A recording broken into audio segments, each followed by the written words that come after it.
আমাদের বাংলাদেশে একটা ট্রেডিশন হচ্ছে, মানে শুদ্ধভাবে পড়ার ধারধারি নেই, তাড়াহুড়ো করে কোরআন খতম দিতে চায়, খতম তুলতে চায়। 5 খতম, 7 খতম, 10 খতম, খতম তুলতে যায় কোরআন রে খতম করে ফেলে। খতম তুলতে যায় কোরআন রে কি করে ফেলে?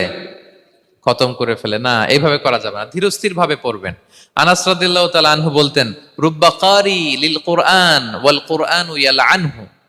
কোরআনের অনেক তেলাওয়াতকারী আছে যারা সওয়াবের পরিবর্তে কোরআনের লানত পায়, কোরআন এদেরকে লানত করে।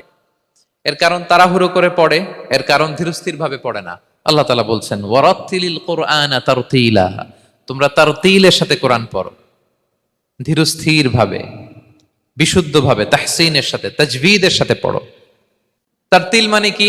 আনাস রাদিয়াল্লাহু তাআলা আনহু বলেন বিষ্ণু সাল্লাল্লাহু আলাইহি ওয়াসাল্লামের কিরাআতের ব্যাপারে, যে রাসূলুল্লাহ সাল্লাল্লাহু আলাইহি ওয়াসাল্লাম